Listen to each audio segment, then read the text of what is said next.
আসসালামু আলাইকুম গাইস, আশা করি সবাই ভালো আছেন। আলহামদুলিল্লাহ আমিও ভালো আছি। সবাইকে সুন্দর একটি কাবলি জামা সেলাই দেখাচ্ছি।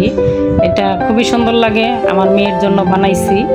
তো ফাইনাল লুকটাও দেখাবো ইনশাল্লাহ, দেখবেন ভালো লাগে। যাদের 10-11 বছরের মেয়ে আছে তাদেরকে বানিয়ে দিবেন। বড়রাও পরা যায়, বড়রাও পড়তে পারবে। 15-16 বছর করলে ভালো লাগে, অনেক সুন্দর লাগে।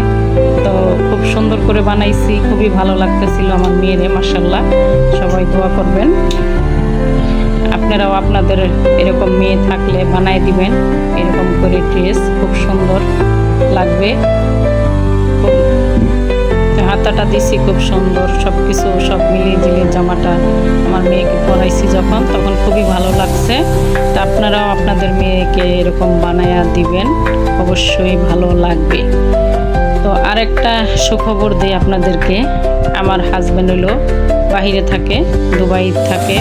8 বছর পরে আসতেছে, আর মাত্র 4 দিন বাকি আছে। সবাই দোয়া করবেন আমার হাজব্যান্ডের জন্য, জানি সুস্থভাবে সুন্দরভাবে আসতে পারে। তাই আপনাদের সবার কাছে দোয়া চাই, দোয়া করবেন।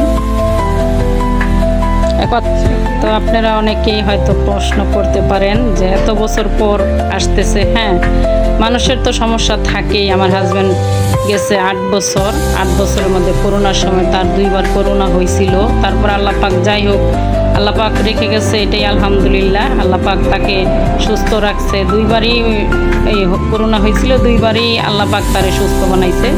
যাই হোক, আল্লাহ পাক হয়তো আমাদের দিকে তাকিয়ে রেখে গেছে। অনেক মানুষ তো একবার করোনা হয়েই আর থাকে নাই, আর বাঁচে নাই। আল্লাহ পাক তারে রেখে গেছে। তো সবাই তার জন্য দোয়া করবেন, সে জানি সুস্থভাবে বাংলাদেশে আসে। আমার মেয়েটার বয়স 11 চলতেছে। একবারই দেখছিল, তো এবার আইসা দেখবে। মেয়েরা তো বাবার জন্য পাগল থাকে, তাই ও অনেক পাগল। আসবে, দেখবে, অপেক্ষা।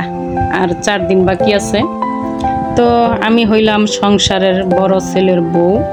আর যারা যারা আছেন সংসারের বড় ছেলের বউ, তারা অবশ্যই বুঝেন, বড় ছেলে, সংসারের বড় ছেলে মানে সংসার পুরাটাই তার কাঁধে। তো এই সব কিছু মিলিয়ে ঝিলিয়ে সবাইকে একটু একটু করে হলেও সবাইকে দেখতে হয়।